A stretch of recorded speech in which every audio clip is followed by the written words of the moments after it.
admittedly, there is a lot going on right now. I'm currently recording this on Friday, March 14th. And it's difficult to pin down when I make the video, or before I make the video, what I want the video to be on. And so there's a lot of stuff I have to leave out because I do this once a week and there's only so much time I have. So that is not to imply that the things I don't talk about are less important. My focus, in my opinion, should be on the things where I can provide additional context or clarity or something more than I think other people are doing or that I see commonly elsewhere. So that's just sort of my disclaimer about how I choose what I'm going to talk about. There are two things that I want to sort of use as framing for the discussion I'm about to have. The first is, because I've not mentioned it before, my background is that I am a molecular biologist. I have both an undergrad and graduate degree. I have been doing research since my freshman year of college.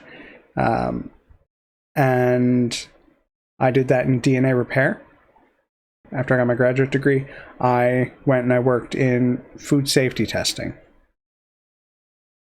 And I worked there doing routine microbiological examination of foods, moved then into higher order things, molecular biology testing, sequencing, things of the like, and now I work in research and development.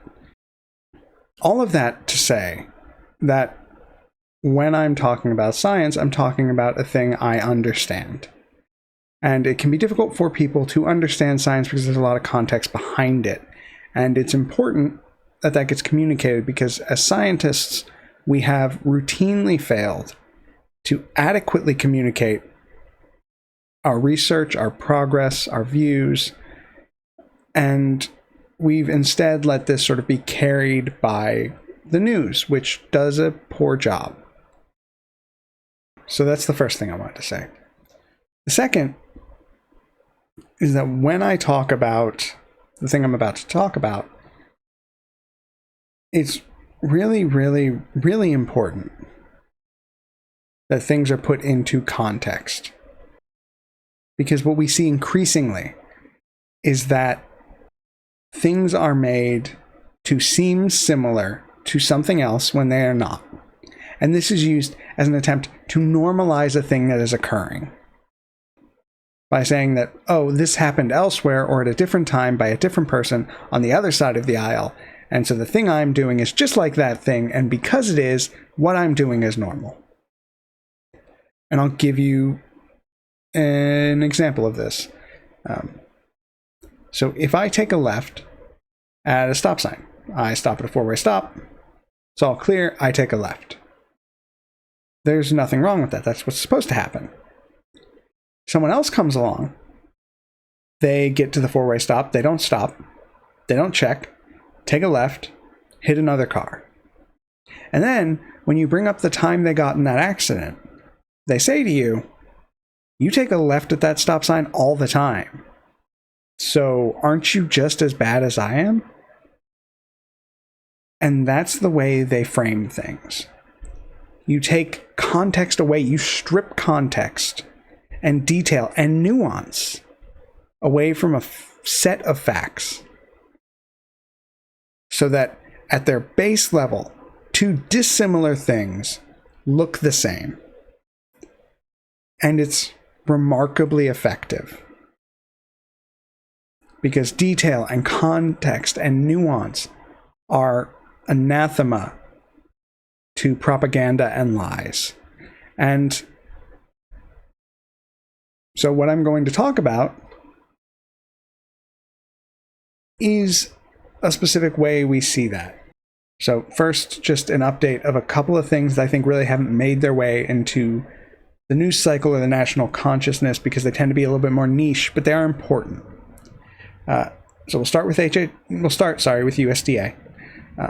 there are two advisory committees that were, I believe last week, disbanded.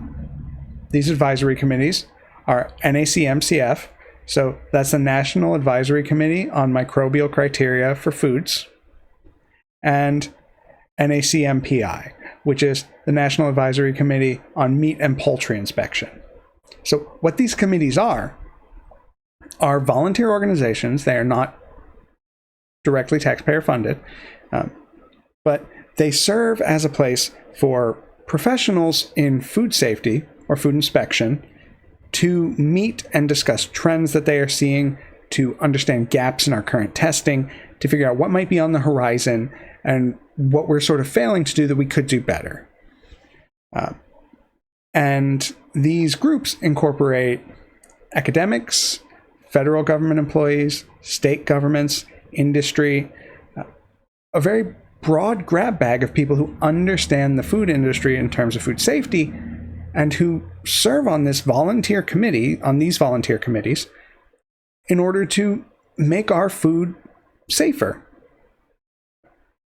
We do occasionally have issues with foodborne pathogen outbreaks, but we have them at a much lower rate than we have in the past because of steps like these committees, because of laws like the FSMA, the Food Safety Modernization Act, but also because of committees like these, both of which are now gone by broad government mandate from the USDA.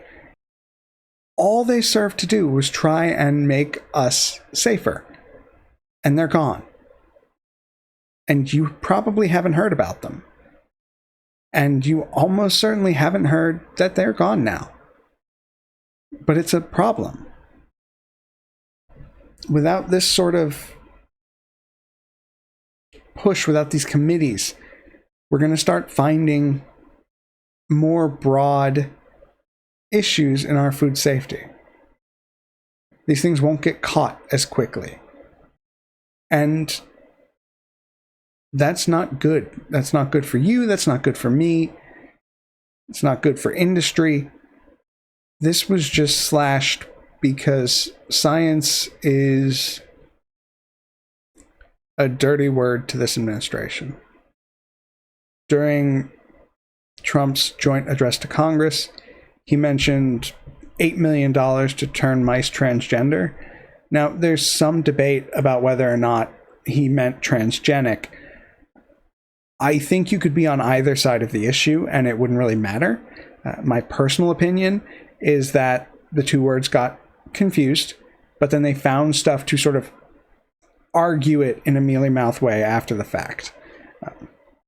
And really what these studies were studies about things like allergens or cancer, things that focus on specifically health of women, because one thing that is important in animal model studies and in disease models and sort of human biological or human analog biological studies is making sure you account for both men and women, because hormones play a role in the way our bodies function and how they respond to stimuli, and those hormones are different between men and women in terms of amount, in terms of the sort of ebb and flow of them.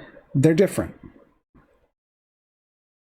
But I'm getting a bit far afield. So that was USDA. For the most part, there's also another USDA program that served to generally help connect local farmers with their local schools so that money from the federal government could be used to help provide those local fresh ingredients from the local community to the schools in that community, helping both the farmers and the schools, and by extension the students and the people of those communities. And that funding was pulled. From that funding, which is calculated at about $1 billion, it's about $1.1 billion, about 660 million of those funds were to help that transition of food from local farmers to local schools. There was also another 500 million that was support to local food banks. Again, from local farmers to local food banks. Things that directly help communities where people are struggling. And not just those communities that are struggling, but also the people in those communities who produce the food. Overall, popular programs. No real reason to cut them except vindictiveness. And that's what we see again and again and again, is a vindictive nature to inflict hurt on people who have done nothing to deserve it. I've talked before about all of the job cuts that we see in the sciences, that we've seen in science since this administration, since this regime came into power. And it's uprooting lives. People who've worked their whole lives are being cast aside by our government because we failed to stop it. Now, I want to talk about Health and Human Services, the CDC, the FDA. As you probably know, we've had a measles outbreak in Texas. At the time of this recording, 2 people have died. And we have at the helm of our Health and Human Services a vaccine denier in RFK Jr. I don't want to say skeptic, because he's not a skeptic. He denies their efficacy.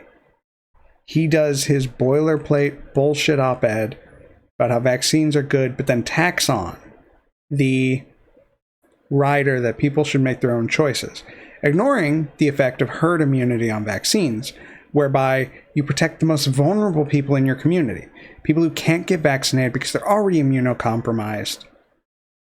So it's going to be cancer patients, people with autoimmune disorders, people who have damaged or weakened immune systems who can't get vaccinated will then catch diseases if we don't reach herd immunity levels whereby enough people in the community are vaccinated that the virus can't really move from one person to another.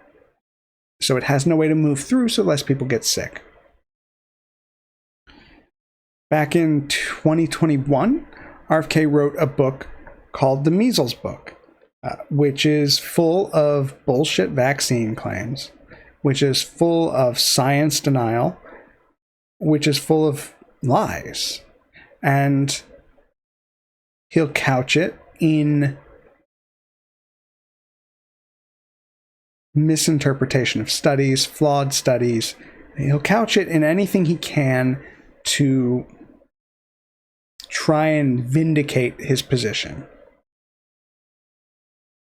But let's focus on that measles outbreak, because it's going to tell you a lot about the way RFK functions. First, at my last look, more than 100 people in Texas had been in this measles outbreak, which was the largest in Texas in about 30 years. Now, measles was considered abolished in the US back in 2000. We had hit high enough vaccination rates that we were close to it being eradicated. We were there. We were at that point. But vaccine denialism has ticked up in the intervening time, and so we're not doing as well as we should, as we could. And there's a lot of junk science around specifically the measles vaccine, MMR, measles, mumps, rubella. At the time of my recording, the CDC pages for this are still up. I do not know how long that will last, because as we've seen, this administration is not shy about removing data it does not like. But one of the most striking things that RFK said was that the measles vaccine had all the same side effects as getting measles, and heavily implied that it could be worse because we don't really know what's going on with vaccines, although we do. And he'll point to things like the rates of the children who get the MMR vaccine, 1 in, I don't know, I think it's like 1 1 in 3 to 4,000 will get something like febrile seizures or encephalopathy. And febrile seizures are seizures that someone has because their body temp is too high. They have a fever, and that causes a seizure. These are usually over in a couple of minutes, imminently survivable. There's usually not any long-term damage. And he'll bring up that 1 in 3 to 4,000 number. But it's important to note that is the chance of having those same symptoms from getting measles is 3 to 4 times higher than if you get the vaccine. Because all of these things are, at least in part, immune system responses to the virus. Now, the vaccine is an attenuated, it's a dead version. So your immune system still kicks in, but not as much as it would if you actually got the virus. The rate of death in measles cases for children, if the vaccine is not widespread, is about 1 to 3 children out of every 1,000 who contracts the virus. So about a 0.1 to a 0.3% chance of dying. 1 in 1,000. That's high. That's really high when you consider a population the size of the US. And it's not just that he has standard vaccine denialism, which he does, but it's also that you see things like his insistence that, oh, it's about most people get measles and then they're just fine. Again, pushing that blame off on the victim of the virus. And, oh, it's about healthy lifestyle choices. Well, children don't get to pick their lifestyle and shouldn't be punished for that. Not that that actually matters, but if it was a factor, I don't think it is wrong to say that the children shouldn't suffer because of the choices that their parents make. And then you look at something like his espousal of vitamin A as a treatment for measles, which has been shown to have some efficacy if you are deficient in vitamin A. If you are malnourished, it can help. It can also help to reduce the mortality rate if you already caught the virus to some degree. But again, all of that study was done in countries with malnutrition and vitamin A deficiencies. So the translatability from that to the US is dodgy at best. And all of that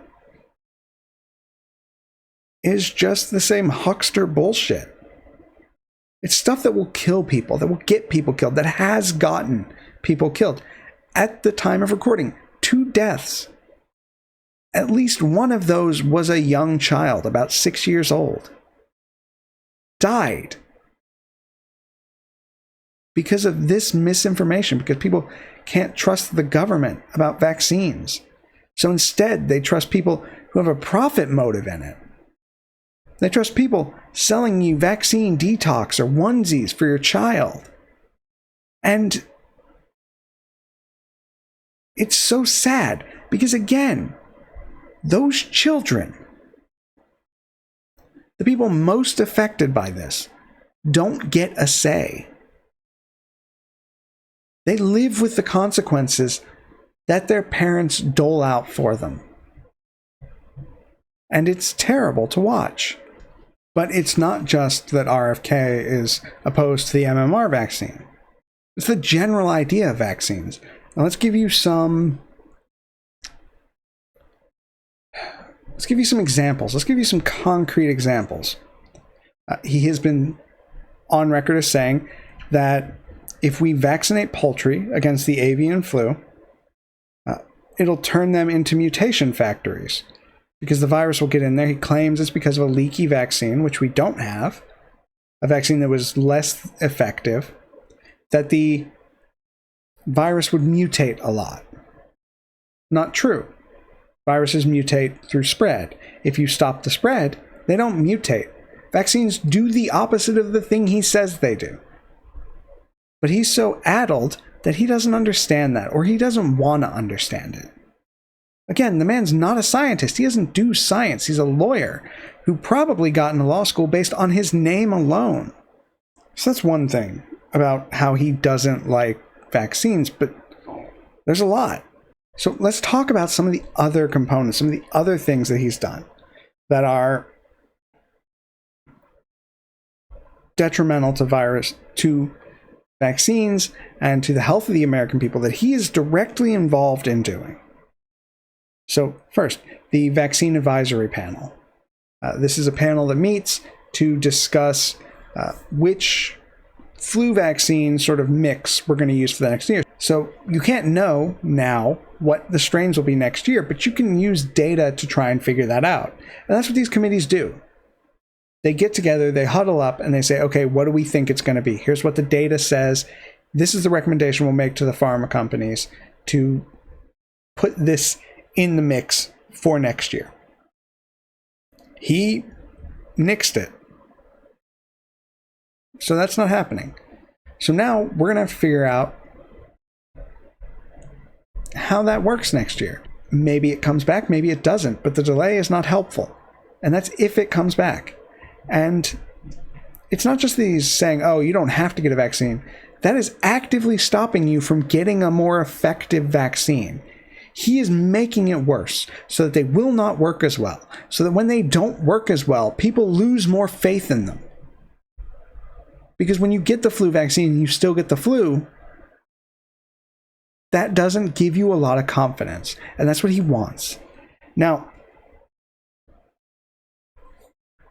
he has also done a lot with sort of flagging grant topics, which has sort of pushed research off around vaccines. But more sinister than that is that they're specifically blacklisting studies on vaccine hesitancy. And the reason that's so insidious is because the way you overcome vaccine hesitancy is understanding what's causing it, right? You go to people who aren't necessarily, who are doubting it, who are worried about it, who are concerned about it, and you try and figure out why that is. Trying to figure out what you can do to provide that confidence. What do they need? Do they need another study? What sort of thing do they need? How can we provide it? What sort of message gets across? How do we communicate how safe and effective these things are in a way that gets people to want to take them? But those are gone. And it's to push his agenda. But then he's doing something, again, also very bad. He wants to have the CDC push another study on vaccines and autism. Now, there have been countless studies after the Wakefield study about the fact there is no causal link between vaccines and autism. There just isn't. Now, what happens is that about the time children get vaccines is about the time they can get diagnosed with autism.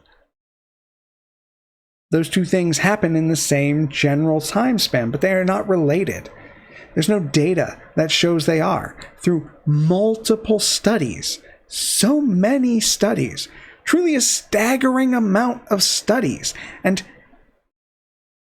what opening another investigation does is, again, fuels into that doubt that he wants. Fuels into the narrative he wants told.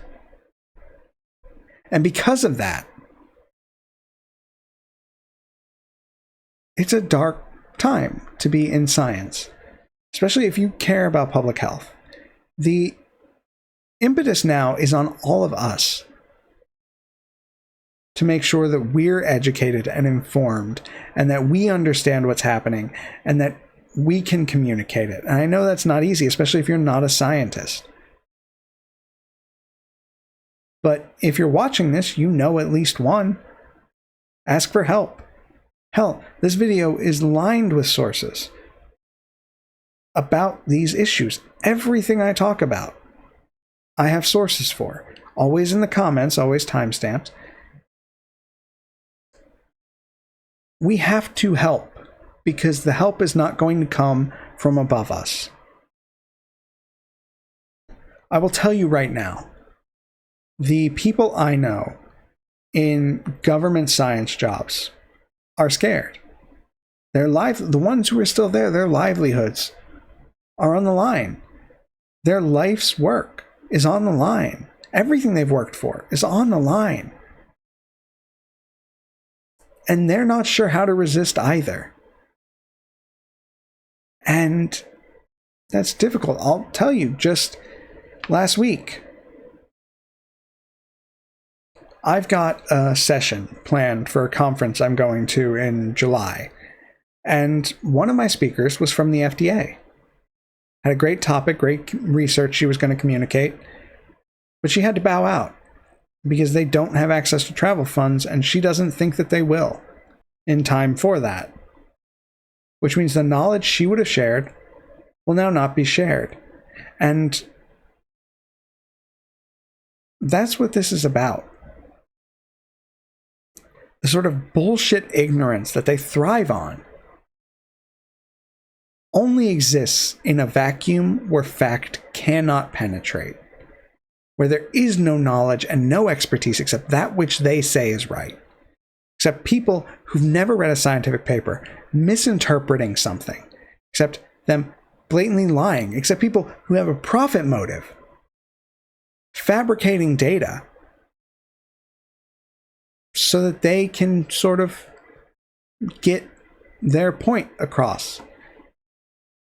When you look at the Wakefield study, that was specifically because Wakefield had a vaccine he wanted as an alternative. And so he wanted to scare everyone away from the existing one. It's about profit and it's about power. For people who talk a big game but can't back it up, who don't get into a forum or a debate with someone who actually knows what they're talking about, who will lie through their teeth because there's no consequence if there's no one there to push back. At least there's no consequence to them. But there are people who suffer from this. There are people who die from this vaccine denialism bullshit. There are kids who die who never had a choice about whether or not they would be vaccinated. And it should upset you. At present, we are seeing an assault on not just science, but on knowledge.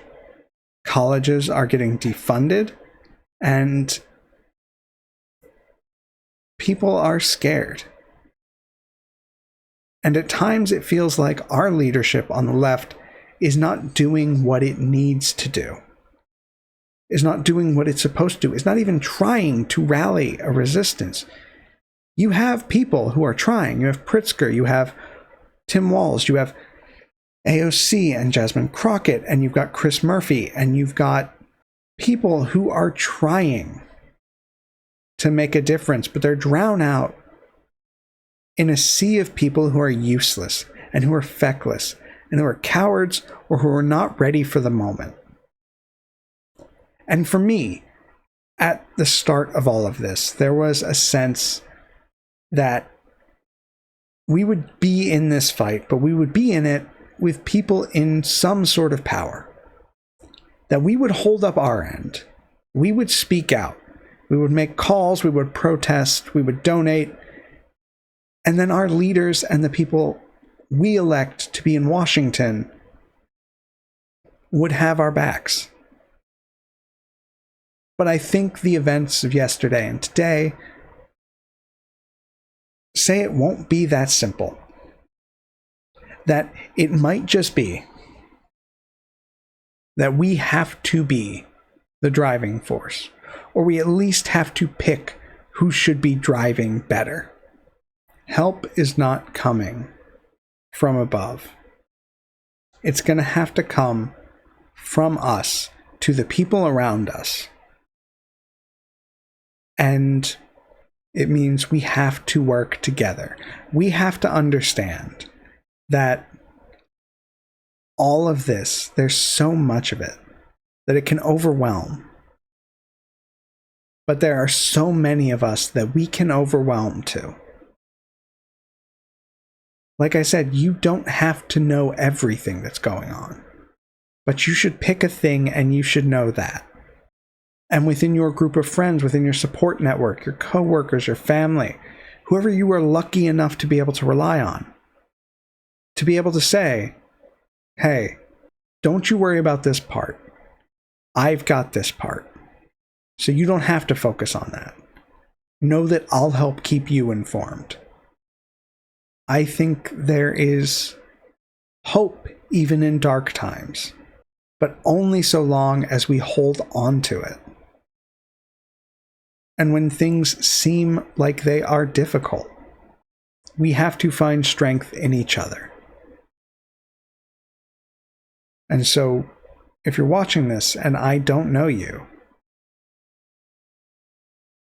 know that I do support you, that I am here for you, that we are in this together, that you are not alone, that every day is a fight.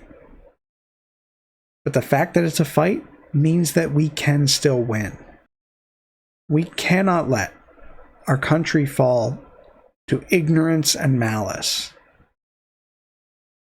We need to be angry, but we need to be smart, and we need to be precise about what we're doing. Each of us picks our battles so that we aren't leaving any behind. So, take care of yourselves and take care of each other. We're going to get through this.